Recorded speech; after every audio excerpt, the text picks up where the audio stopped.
So I see nobody else is coming in, so I'm starting. We wanted this study day to be all around the issue of peace, and try to find sources within tradition that help us deal with what we're going through and understand how tradition understood the issue of peace.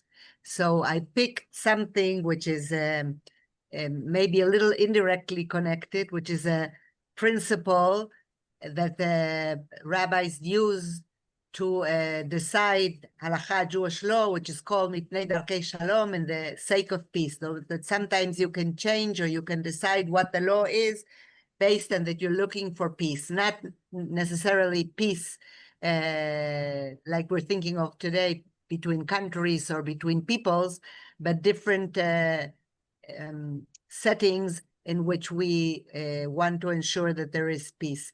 So I'm going to upload a source page, and we're going to talk about what this page has to teach us. We see.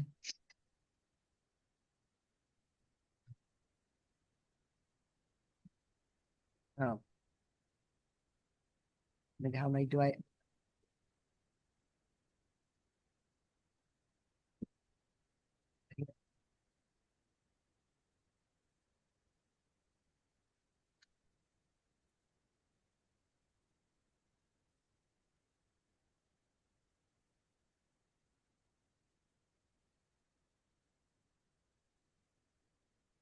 Wait a minute, it's a problem. It's not coming up. Just a minute.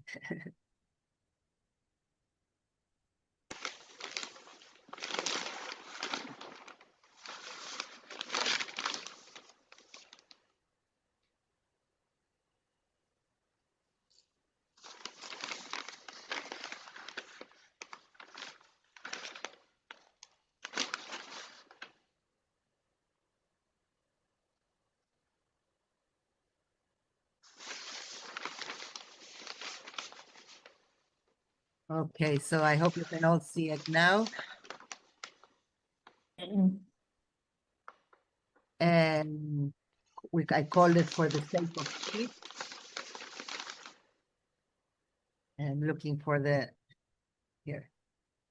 And I can't see all of you now because when this is open, I don't see you. So you can, put one of the hands, one of those little hands up if you want to comment or ask or so on. Okay. We can see it now, Rabbi.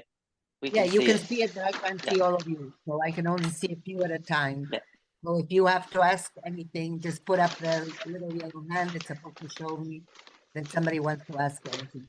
So we start off with a verse from Proverbs Mishlei, that you are all familiar with because we sing this when we put away the Torah and the. Excuse me, can everybody else please mute yourself so we can not have background noise? Thank you. Yeah, that's a good idea if you can all mute yourself. And if you want to ask something, then you unmute yourself.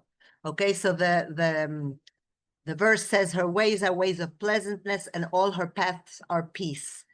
Everything that Torah does is peace. So even though sometimes we see that what certain rabbis or decisors do is more divisive than peaceful, we should really try and find a way to do things within the context of Jewish law that leads us in the way of peace. That's what the Torah teaches us. So there's a few interesting midrashim. Midrashim are rabbinic sources that, based on what it says in the Torah, try to teach us something. And in this source in the Babylonian Talmud Yebamot, there's a similar source in other places also. They talk about Rabbi Ilya, that is stated in the name of Rabbi Lazar, son of Rabbi Simeon. It says, one may modify a statement in the interest of peace, for it is said in scripture, it says in the book of Bereshit in Genesis, this is in the story of Joseph, when Joseph and his brothers, so when Jacob had just died and the brothers were afraid that maybe Joseph is going to get back at them because they were so cruel to him. So this is what they say to him. Before his death, your father left this instruction. So you shall say to Joseph, forgive, I urge you, the offense and guilt of your brothers who treated you so harshly. Now, we don't have any proof that this is that Jacob ever said this, no, but they want to get Joseph shouldn't want to get back at them, so they say, our father said, treat your brothers nicely, so to say. So Rabbi Nathan said is a commandment, for it is taken in scripture. It also says in another source in the book of Samuel. And Samuel replied, how can I go? If Saul hears of it, he will kill me. So God answered, take a heifer with you and say, I have come to sacrifice to God. So when Samuel doesn't want to tell him that why he wants to go, the real reason. So God says to him, okay, so tell him you're going to do a sacrifice. And that's not what he was going to do. But in this way, Saul was not going to be angry. So according to what Rabbi Nathan says, God himself is telling him to lie, actually, because he's not going to sacrifice. But in order to prevent any kind of a discussion with Saul and getting Saul to be angry with him and maybe even killing him, God says, so okay, so tell him what you're going to do is you're going to sacrifice to God. Also, they have another example. The school of Rabbi Ishmael taught, great is the cause of peace, seeing that it is written even that for its sake even the Holy One, blessed be he, modified a statement. So this is the story of Sarah and Abraham. When the angel comes to Sarah and says to her, you're going to have a child, and she says, how can I have a child? My husband is so old. Okay, so that's what, at first it is written, my husband is so old. And afterwards, when God tells Abraham what Sarah says, he says, old as I am. So that Sarah did not say Abraham is too old. She said, I am too old. So how can we have a child? So it says, as Sarah left to herself, saying, now that I've lost the ability, am I to have enjoyment with my husband so old? But God said to Abraham, why did Sarah laugh, saying, shall I in truth bear a child, old as I am? So the original words of Sarah was, Abraham, my husband is so old. And God, when he went to talk to Abraham and said, you shall have a child, Sarah said, I'm so old. So they want to teach us with these two examples that even God can twist the truth for the sake of peace. You want the husband and wife to be have a good relationship. You want the king and the prophet to be in a good relationship. So you don't want to say things that will ruin this relationship. Somebody wants to ask here. I see there is a raised hand. Yes, I wanted to say that even if Samuel's basic reason for going was not to make a sacrifice, that doesn't mean that he's not, in fact, going to make a sacrifice. If he takes the heifer with him, then he'll make a sacrifice. And it's not exactly a lie. It's a half-truth. Well, he had no intention of making a sacrifice, and it's not sure that he did it at all. The way it is, the story is told, is take it with you so it looks like you're going to do a sacrifice. So you don't have to give him more explanation. So you don't have to get into a discussion with Saul. We don't know in the end if he really did the sacrifice or not. But the heifer was an excuse here. It wasn't the real reason. That's why it says, in a way, it's twisting the truth, if you don't want to call it straight out lying, but that's not the reason he was going. So that's why they give it as an example. And the example of Sarah and her husband is much stronger even, because she clearly said, Abraham is so old, and the angel goes to Abraham and said, she said, I am so old. So that's not what she had originally said. Okay, so these are not issues of Jewish law. These are issues, of the relationship between people that you want to avoid having them in a bad relationship. But they show us that truth, absolute truth, is not always the highest value. Sometimes you can twist the truth so that you somehow preserve relationship among the people. Another example that there is in the Mishnah is that you can always tell a bride, say to a bride, how beautiful she is, even if she really is not beautiful at all. So you could say, oh, well, she's probably beautiful in the eyes of her husband. But even if objectively she's really not beautiful, you can always tell a bride how beautiful you are. For the same reason, it's the moment of her, when she's getting married and she's so happy and everything, you're not going to go and tell her, wow, you look ugly today, you know. So that's another example that's in the sources about how you could actually twist the truth in the sake of peace. I think if I could just say something, Sure. it seems to me that this is something we often all do, telling white lies. Right. Yeah. But if you are to be strictly truthful, then you're not being strictly truthful in any case. You do it for a higher reason. You do it to preserve the good relations between people. So the Mishnah has a series of examples that are related to how we observe the law. In the Mishnah in Gittin, it says, these were the rules they laid down because of the ways of peace. A priest is called up first to read the Torah, and after him a Levite, and then an Israelite, because of the ways of peace. That is, whenever we go to, we have a service, whether it's in a weekday or a Shabbat or a Chag, the order is calling first a Kohen, and then a Levite, and then an Israelite, and you don't, the Gemara says, so that people don't start fighting, so they know that there is a fixed order, and they have to observe the order. Another example is an Eruv, where it's placed in the room where it has always been placed because of the ways of peace. And Eruv, they're not talking about what we know today as a sort of something that you put around the whole area, no, kind of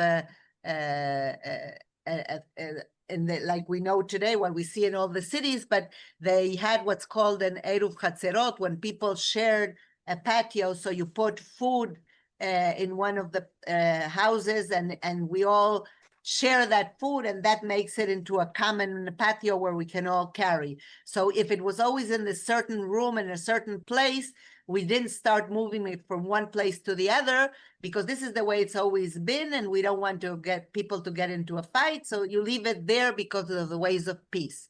Another example is a cistern, which is nearest to the channel, is filled first. That means if you have a channel of water and there are different cisterns where the water has to go in, you always put the water first, and then one that's nearer to the cistern, and then to the second one, and then the third one, and you go in that order to avoid any discussion among the people, and it's also because of the ways of peace.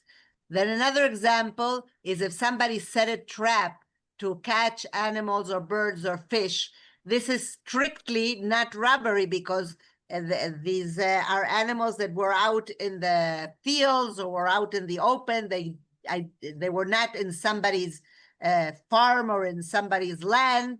So strictly, anybody could really take those animals from the traps. But the rabbis say taking beasts, birds, and fishes from traps set by others is robbery because of the ways of peace. Rabbi Yossi says it is actual robbery. He thinks that even though, strictly speaking, you may not call it robbery, he still thinks it's robbery. But most rabbis think this is not strictly robbery, but we don't do that for the sake of peace. Another example is a deaf mute or an idiot, in the sense somebody who has mental problems, or a minor, are not considered people who can own property.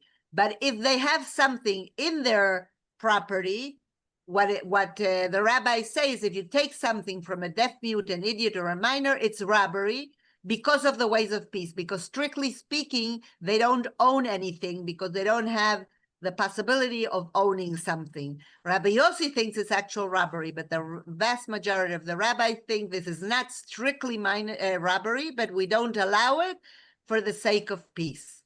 Another example, if a poor man strikes down olives on top of an olive tree and takes the fruit that is beneath him, is robbery, even though actually, whether it falls there, it shouldn't be robbery. But Rabbi Yossi says it's actual robbery. Another example is when we have when they used to have in the fields that you leave a corner or anything that you drop, anybody could pick up, or if you forgot something, anyone could pick it up. But this was meant for Jews. However, the rabbi said poor Gentiles are not preventing from gathering gleanings. That is something that dropped while you were collecting whatever you had in your fields, or forgotten sheaves or the corners of the field. We let the poor Gentiles collect it as well because of the ways of peace. Even though these laws are originally for the poor Jews, you let the poor non-Jews to collect as well. You don't want to have problems with your non-Jewish neighbors. You want them all to be able to live in peace. So if they collect it, that is also fine. All of these examples are things that, strictly speaking, maybe is not necessary, but the rabbi said we still do it for the sake of peace. And the Mishnah also goes on in the next Mishnah and talks about people who are not careful observing the sabbatical year. So some people who are not careful, you maybe should not let them use your utensils, or you should not eat from their food because they're not careful. This is in the land of Israel, of course. But they still say a woman may lend to another woman who is suspected of not observing the sabbatical year a fan or a sieve or a handmill or a stove, but she should not sift or grind with her. That is, I can lend her my utensils, but I shouldn't, if I suspect that she's not observing the sabbatical year, I shouldn't help her do this. The wife of a chaver is somebody who's very strict, very strict in observing the law, may lend to the wife of an am haaretz, somebody who does not observe strictly because they don't really know that much. So you may lend them a fan or a sieve and may winnow and grind and sift with her. But once she has poured water over the flour, she should not touch anything with her, because we do not assist those who committed transgression. So this is another example of when the person has already started making the dough, then the person who is strict should not be helping the person who is not strict, because they're actually not observing the law as they should. But you can lend them the materials if they do it themselves. So all of these rules were only set because of the ways of peace. Another example is Gentiles may be wish luck in the sabbatical year. Jews can't work on the sabbatical year, but if I see a non-Jew working on the sabbatical year, I can of course tell him, have good luck with your land this year, etc. But not Israelites. And greetings may be given to them. You know, you can greet them and say, great, you're doing a great job with your land, etc. And we wish you all the best. Why do we do that? Because of the ways of peace. Because even though we are not allowed to work the land on the sabbatical year, Gentile is not obligated, and you want to be with them in good relations, so you can wish them luck, and you may greet them even though they're doing something you are not allowed to do on a sabbatical year. Okay, so these are different examples that the Mishnah brings of things that we are not strictly forbidden, that they're not, but they're not really correct, but we still do them for the sake of peace, to continue with a good relation with our neighbors. And the interesting thing is in the Talmud, it says, in the Jerusalem Talmud, it says that some of the things that we avoid doing are what's called in Hebrew mipnei eva, to avoid animosity. But to avoid animosity is really something that we do because it's to our benefit, to be on good relations. But this is not what they're saying here. Here it says just, we want things to be peaceful. We want things to be nice. We want us to consider the person who maybe has mental problems, or maybe doesn't know the law, or a non-Jew who's not obligated. We want to be in good relations. It's not because it necessarily is to our benefit or to avoid animosity, which is a different principle that is sometimes used also in Jewish law. This is not the case here. The case here is we want to be in a peaceful relation with other people, and whenever you can sort of stretch, of course, non-biblical law, it has to be rabbinic law. In biblical law, you don't do this. Then you can somehow stretch it to avoid being in bad relations with your neighbor or with your with somebody who's has some kind of mental or other problems. Okay. Okay, up to here, if anybody wants to comment before we go on. Okay, so the Talmud and this and the first Mishnah that we just left, that we just read, explains the issue of why we always let the Kohen go up first. And Rabbi Chia bar Abba learned it from the verse that says in the book of Leviticus, and you must sanctify him, when talking about the Kohen. And he explains this implies give him precedence in every matter which involves sanctification.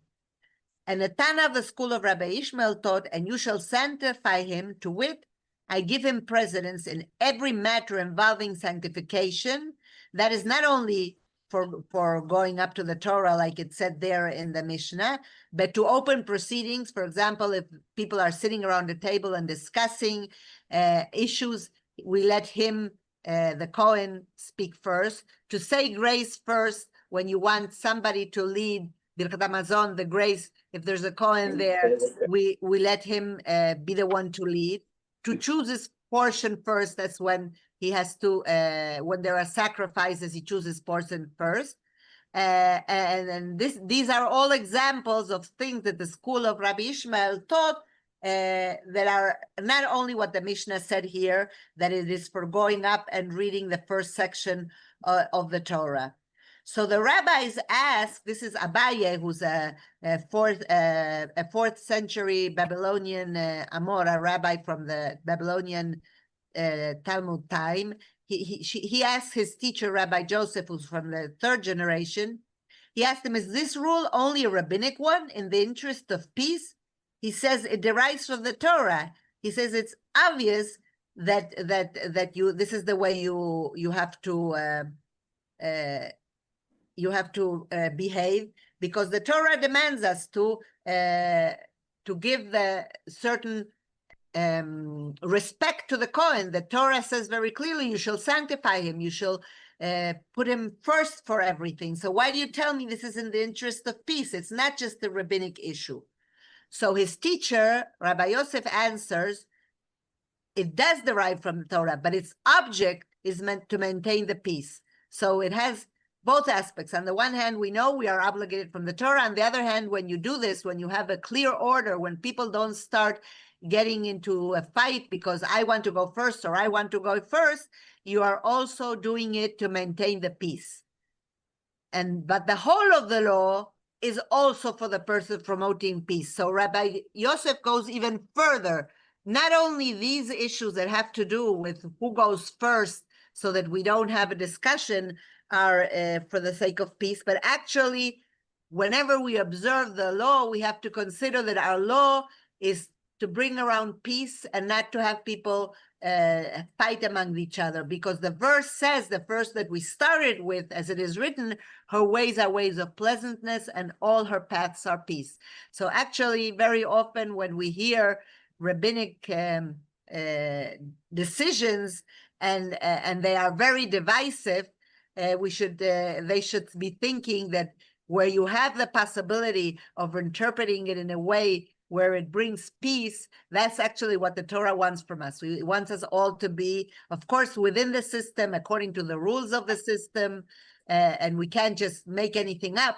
But if you have a certain leeway, if you have different opinions, if you have a way to justify something and it promotes the peace, then Rabbi Yosef says that's what you should do, because the whole of the Torah is supposed to promote the peace and not bring about divisiveness, and not only for cases like, if the Kohen goes first.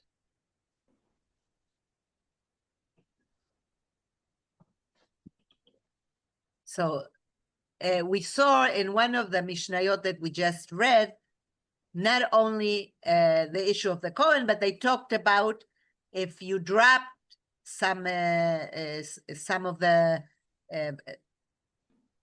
wheat or whatever it is that you're collecting, and supposedly the corner of the field, whatever you dropped or whatever you forgot, should be left there for poor Jews. Doreen, you wanted to ask something.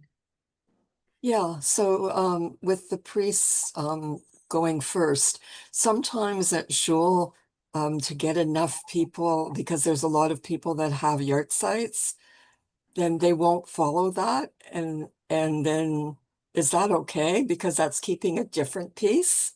Well, the thing is that there are responses by the conservative movement allowing you to call first, second, and third, and not respect that order, which is the traditional order of Cohen, Levi, and Israel.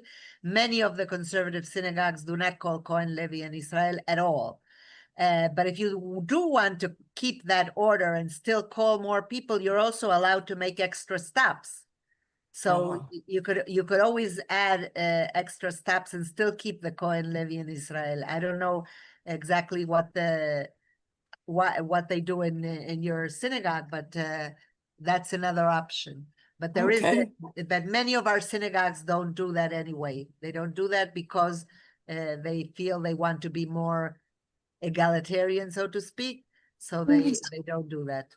Right, we do that, but sometimes they don't, because like I said, there's so many yard sites, and my husband, the priest, gets upset because he's there and he's not being given Yeah, well, the that's first why I'm way. And saying so that another option is just to have an extra stop. You're allowed to Extra. make extra stops as long as there are at least 3 verses in each section. You don't finish in a negative issue, and you don't stop. There's certain places you can't stop because of the way it's written. But if you know where you're allowed to stop or not, you can always add extra good. stops and do extra aliyot. So that may be a way to avoid problem with the Kohen who's upset because they don't call him up first. Right, thank you. I will bring that to their attention. You're welcome. But I like the way you said it's another kind of keeping peace. That's nice. Yeah, well, your shul doesn't have the Kohen Levi anyway. That's Lina. right. You don't That's have it. right. In our shul, we have it. And we don't have that many Kohanim, but it happened once that they skipped the Levi, and he was really, really upset because usually when you don't have a Kohen, you call the Levi first. So if the shul, it doesn't have that custom, it's different. But if the shul always did it and suddenly they don't do it, then the Kohen or the Levi get really upset. So we can avoid that problem by just adding extra aliyot. Of course, if we add too many extra aliyot, it gets to be annoying maybe for the congregation. But if it's just 1 or 2, it doesn't really make that much of a difference. It doesn't take much longer. So one of the Mishnahs that we read said that it was talking about what you do in the field on the Shemitah on the 7th year. This is only relevant for the land of Israel, and the rest of the world we don't have to observe this. And nowadays, according to Rabbi Golinkin's responsum, it's really not, when there is no temple, we are not obligated either. We can do it and as a like remembering what was done in the past by maybe doing it in one field, but this was obligatory in times of the temple period. And in Israel today, though, the rabbinate still uses a system which started off in the Middle Ages. People couldn't just leave their lands, not in even earlier, the time of Hillel, way back. People just couldn't leave the land without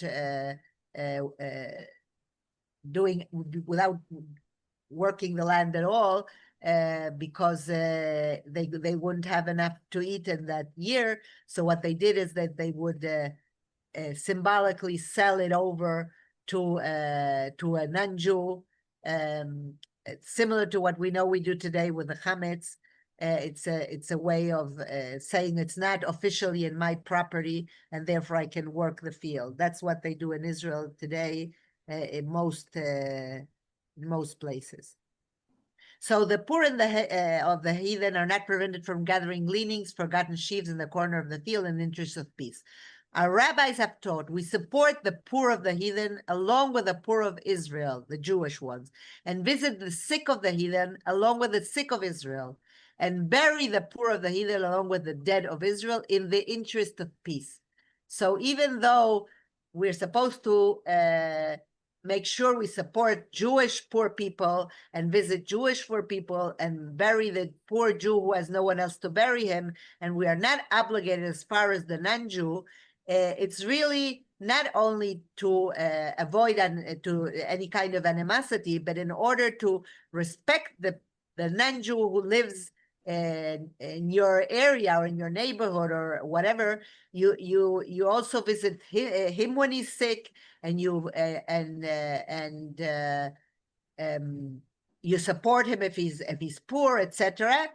The only thing where the Talmud has and the commentaries have a bit of a problem with burying the non-Jew along with the dead of Israel. What the Rashi explains there on the Talmud is that it's not really burying them in the same field, but while you bury a Jew, you also must bury a non-Jew, not necessarily in the same field. We know that today normally we do not bury a non-Jew in a Jewish plot, except if we somehow mark the difference by leaving a certain distance, by having some plants dividing in the middle, or by putting a fence in the middle. You just don't put them all together. That's not the way we do it.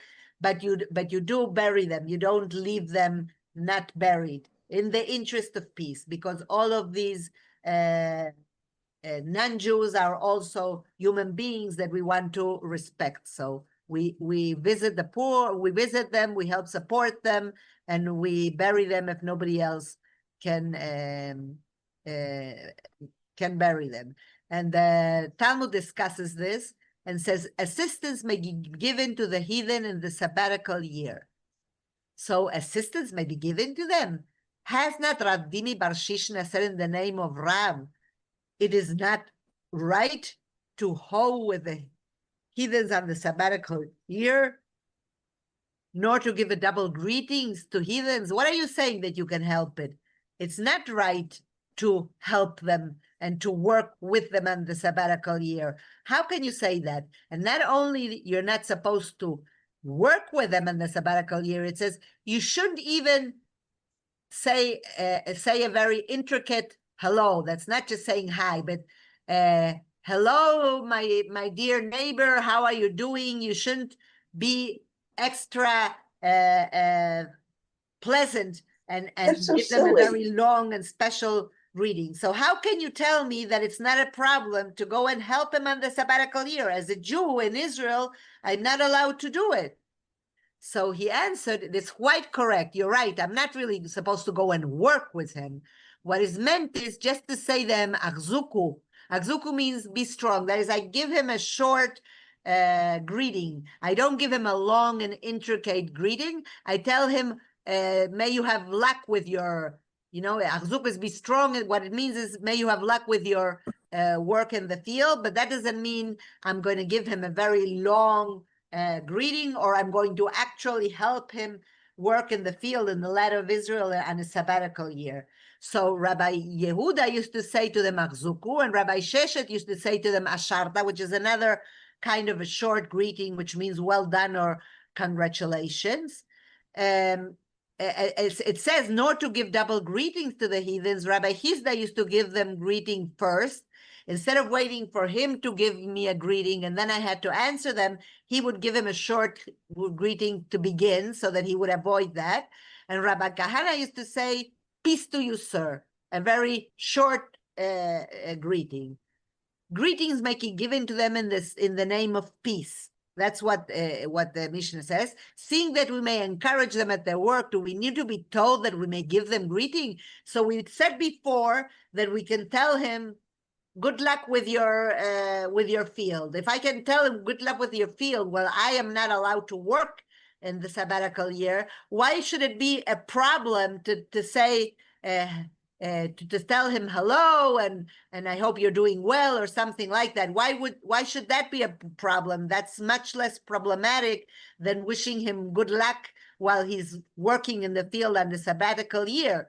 So Rabbi Eba said the rule had to be stated only for their feast day. He says, it's not that I can't give them a greeting, that's not a problem, but I shouldn't particularly give him a greeting on his holidays. That's what he interprets. So in a way, they're saying here, you can wish him all the best of luck when he's working the field. You can give him greetings, even if it's on the sabbatical year or on a holiday or on my Sabbath or whatever.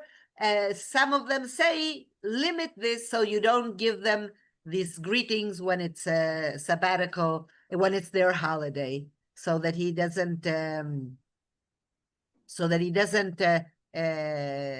feel like a Jew is supporting their holiday. So they're really, in the name of peace and wishing us to be in good relationship with our non-Jewish neighbors, we are not going to be extreme in the way we interpret the law. Okay, it's right that I can't work the land on the sabbatical year, but the goy, the non-Jew, can. So I can even tell him, good luck with you in your field. And it may be not the best to wish him all the best on his holiday, but I can certainly wish him all the best when it's not on his holiday. And I can try and limit the greeting to a short greeting and not to a long greeting, but I can certainly greet him. Because after all, I want to be in a good relationship with my neighbor. And in these examples, it's not because it's convenient for me. It's not because he is the person who's in charge of the city or that province or whatever, but because I want to be in good relationship with the neighbors who live near me. Somebody wrote something here. Oh. Okay, no, I think we did this. If anybody has another comment? Oh, I see. There's a question here about egalitarian. Somebody wrote in egalitarian, we count men and women. So I get what I don't know. Janice, are you asking about Aliyot for Cohen and Levy? Is that what you're asking? I can't hear you. You're on mute, I think. I can't hear you. I can't hear anything. I don't know if you hear them, but I don't hear her. Okay, I imagine what you ask is about. Unmute. Here I am. Okay, now I Okay. hear you. Okay. Listed as Erwin, my husband, because he's the one that puts me on to all of this stuff. I really have no idea how to do this. So, but you know, when you talk about this, the year and being polite to your neighbor and all, it came to mind, what happened if Boaz was not good to Ruth? Right? I mean, he was very kind to her. And that's the way it should be. I mean, there's no reason to be against your neighbor if he's not Jewish, and you can say hello. What's so bad? What's so terrible? Yeah, no, the problem is that we have a lot of people who interpret. What would have happened if Boaz was not good to Ruth?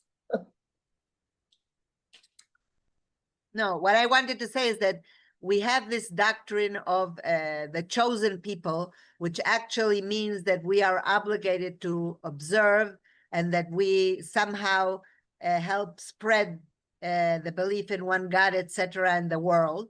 But many people interpret it in a nationalistic way and think that we are better and disregard or look at the non-Jews in a very negative fashion. And you probably met people like that. It's nothing you don't know about. It shouldn't be like that. We're all human beings. Everybody has their own way of serving God. And already in the Middle Ages, the rabbis made a distinction between the idolaters of the Talmudic times who had very immoral behavior and who served idols, etc., and what our neighbors are either Muslims or Christians who believe in one God and who have the same moral laws that we have. I'm not talking about extremists. We have extremists. Everybody has extremists, but I'm talking about the mainstream religion. Whether you're Jewish, Muslim, or Christian, you actually have the same moral principles. So the way we treat our neighbors who are Christian and Muslim should be no different from the way we treat a Jew. But we know that throughout history and even in our days, not everybody behaves in that way. You're right. Absolutely. But okay. it would be wonderful if everybody could think so nicely, about peace and good neighbors. Look, in the Middle Ages, when they started, they were living among Muslims or among Christians. The reason that they wanted to be on good relations with them is because, especially out of Israel, like in Europe and other places, they had to do commerce with them. They had to be in touch with them on a daily basis. Therefore, they said we have to behave in the best way possible, because after all, we have to deal with them on a daily basis. But there was one of the rabbis whose name was Rabbi Menachem HaMeiri, who was from Provence in France, who said that they are absolutely, completely different from the non-Jews of Talmudic times. These are not the idolaters that the rabbis were so much against in Talmudic times. These are people who believe in one God. Maybe we don't believe that they have a true belief, because we have a different belief and we have different observance, but they all believe in one God and they all have the same ethical principles. Therefore, he is way before his time saying that you have to treat them exactly how you would treat a Jew. It's unbelievable, because none of the other rabbis of that time wrote in that way. Now, Maimonides, Maimonides thought the Christians were idolaters. He thought the Muslims were, but the Christians weren't. But here, where he decides he codifies the law based on our sources in the Mishnah and in the Talmud, he codifies the law about all of these issues, and using this principle of for the sake of peace. So in the Laws of Kings, he says, it appears to me that in regard to respect and honor, and also in regard to charity, a resident alien is to be treated as a Jew. A resident alien is a non-Jew who lives among the Jews. It's different from a non-Jew who comes to our town because he's selling or buying or whatever, and then he doesn't have any of the same obligations. And a resident alien who lives among Jews has certain obligations because he lives among us, and so we also treat him in the same way as we should treat a Jew. He says, "For behold, we are commanded to sustain them, as the Deuteronomy says, you may not eat any animal that has not been properly slaughtered. Give it to the resident alien in your gates that he may eat it. Though I am not allowed to eat an animal that is not properly slaughtered, but if there is a non-Jew in my neighborhood who wants to eat it, I should give it to him so that he has enough to eat. Though our sages counsel against a greeting to them, what we said before, you shouldn't give them a very long greeting, etc. He said that statement applies to idolaters and not resident aliens, because resident aliens are those non-Jews who live among us and who observe basic moral laws. So we have to treat them exactly like you would treat a Jew. And you're allowed to give them as long as a greeting as you want, not limited like the Mishnah said in respect to other Gentiles. However, our sages commanded us to visit the Gentiles when ill, to bury their dead in addition to the Jewish dead. He's not saying in the same field, as we might have understood from the Mishnah, but like the Gemara says, you bury them in addition to the Jewish dead, and you support their poor in addition to the Jewish poor for the sake of peace. Behold, the Psalm states, God is good to all, and his mercies extend over all his works. And Proverbs states, the Torah's way are pleasant ways, and all its paths are peace. The same verse that keeps coming all the time. That is, we are supposed to treat them exactly how we would treat a Jew, and we are supposed to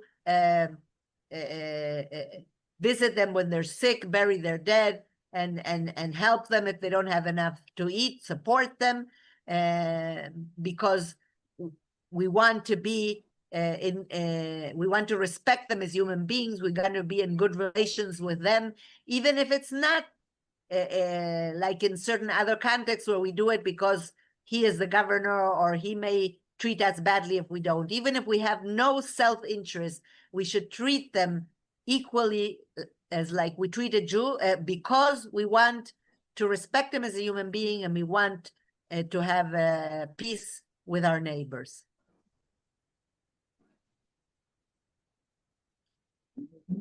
In the laws of mourning, he talks about this issue of burying the dead of the Gentiles. He says we should bury the dead of the Gentiles, comfort their mourners, visit their sick. All of it are expressions of ways of peace. This is, he codifies what the Mishnah said, and he says all of these things we do for the sake of peace. We won't leave a dead Gentile lying around without burying him. We won't let the mourning Gentile be alone with nobody to support him. If he's sick, we'll go and visit him. All of these things are done because we want to respect the non-Jew who lives among us, and we want to be in a peaceful and in a good relationship with all of it. And he not only says this is a good this is like a good kind of behavior, but this is what the law is. The law is that we do all these things also for a non-Jew. Yes. I don't have it. Who's talking? Yeah, no, the Swiss cheese, they don't have it. They don't have it. What? Get back to. Okay, so, somebody has their microphone open. Please close it. Okay, in the gifts of the poor, which is another section of the Mishnah Torah of Maimonides' code of law, he talks about we provide sustenance and clothing for the poor of the Gentiles. That is, not only give them to eat, but if they don't have clothes to wear, you should also give them clothes, together with the poor of the Jewish people, as an expression of the ways of peace. You know, if it's cold and they don't have anything to cover themselves with, etc., you should make sure that they are that they can be in a good situation. An example: when a poor person begs from door to door, you see someone who's a non-Jew who's going from door to door asking for help. We do not give a large gift. Instead, we give him a small gift. You at least have to give him something. You don't let him go away without giving him anything. It is forbidden to turn away a poor person who asks for charity empty-handed. You know, oh, well, he's not Jewish. I don't care. Let him go away and let him manage on his own. Let his own people help him. I'm not helping him. No, that's not the Jewish way. Even giving him one fig is sufficient. Why? Because the book of Psalms says, let not the dejected turn away in shame. Let us make sure that he says, oh, you know, these the Jews that I live among are people who respect me as a human being, who understand that I don't have anything to wear, who understand I don't have enough to eat. So if I just turn him away and send him off, and we know that there are this kind of behavior as well, but that's not supposed to be the Jewish way. The Jewish way is supposed to be that we help anybody in need, whether they're Jews or they're non-Jews. Okay. So these are the sources I want to share with you, but I would like now to hear your comments, whether you think. Yeah, I'd like to talk about turning away beggars. What counts as a beggar? People come knocking on our door with weird requests, which things to me are weird requests. Help us provide a wedding for this couple because they can't afford a wedding for themselves. If they can't afford a wedding, why are they getting married? I don't give to them. Well, first of all, you can't give everyone, one person can give everyone, but if you see that it's somebody who has another way, that they're really not poor people, they're just taking advantage, that's not a poor person.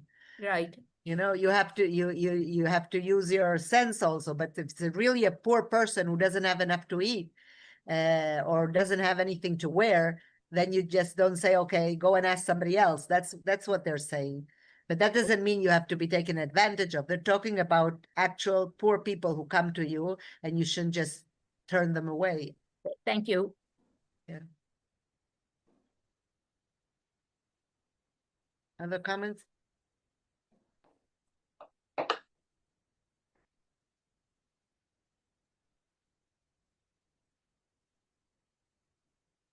So in the relation to the non-Jew, I really think that we have very often this kind of relation. Some Jews think that because we're Jewish, we're better, and anybody who's non-Jewish is somebody you should not respect. I think that we should really follow the way of the Meiri and understand that the non-Jews of our times are not the non-Jews of the Talmudic times, because in Talmudic times also there was a lot more. Today we still have persecution in certain places, but it's not like it was in Talmudic times, which it was much worse situation, and where Jews really kept completely separate because they wanted to avoid relationships with these idolaters. It's a different situation today, and the interpretation of the Meiri is really the way we should look upon non-Jews in general, and respect them and help them and support them. And again, there are two principles that the rabbis use when two of the main principles that they use when they're dealing with non-Jews. One of them is to avoid animosity, and that can happen very much easier outside of Israel and not less in Israel, is because you know that you depend on the non-Jews. So therefore you have to be on good relations with them because you depend on them, because they are the politicians, they are the ones who decide, etc., etc. But this principle is not about animosity. This principle is about just respecting a person because of their humanity and trying to be in a peaceful relationship with everyone, Jew or non-Jew. But it's not only Jew or non-Jew, it's for the poor people, it's for people like we saw who have who may be mentally deficient, for example, or people who who don't really know the law, and so therefore we could say, oh well, I can't be sure that they're doing things right, so I don't want to work with them, or I don't want to lend him things, etc., etc. There are all kinds of situations where somebody is maybe not doing things exactly the way it should be, or where the law doesn't strictly require me to help them or to do things with them, but still, where you can, you stretch it, you try to find a way around it, you try to treat them as best as you can, and you try to do things for the sake of peace, as the rabbis say.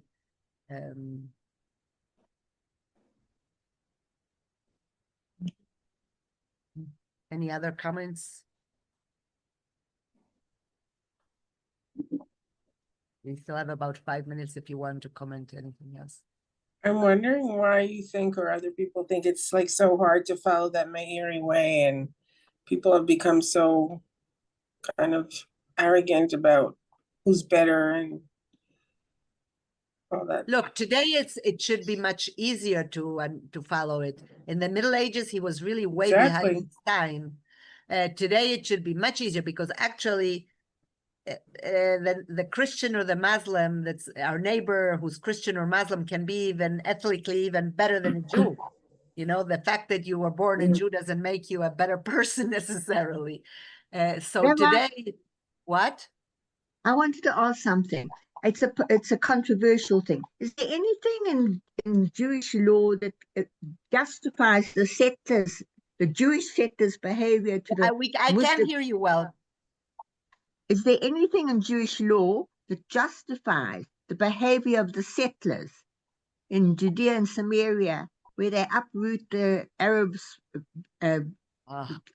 trees and For me, they, that's what's called a Chilul Hashem. To me, that's a sacrilege, because the world sees these guys with kippah, with their tzitzis out, that look like they're so religious, burning their olive trees, burning people's cars, hurting people, sometimes even killing people. And the world thinks that is Judaism. To me, that's the worst sacrilege, because you're not allowed to do any of that. You're also not allowed to say, because Hamas attacked us on October 7, all the Arabs or all the Palestinians are responsible, and I can, I can get back at them. That's terrible. That, I think, for me, that is completely opposite to what Judaism teaches us. But that's the extremists. They think we're better, and you can do anything to the. You hear nowadays that we among certain people that killing children in Gaza is fine because they're all terrorists or potential terrorists. Now, of course, we try to avoid killing civilians, but you have to be as careful as you can, because you can't just say all the Arabs or all the Palestinians are Hamas. That's just not true. So I feel terrible about this kind of behavior. I don't think that's what Judaism teaches us. I think that's twisting the meaning of being a chosen people, twisting, and in a sense, just it's a big sacrilege. That's what people think. People are going to think that's Judaism. I think thank that's. you. Thank you very much. Yeah. Thank you.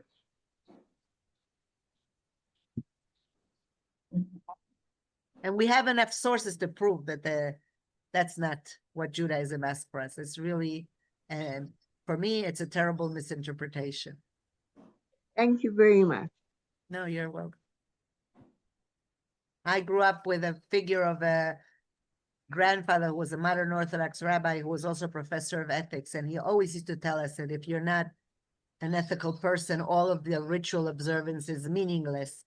And if you've read the prophets are always saying, if you're going to be mistreating the poor and the widow and the orphan, I don't want you coming to the temple. I don't want to see your sacrifices.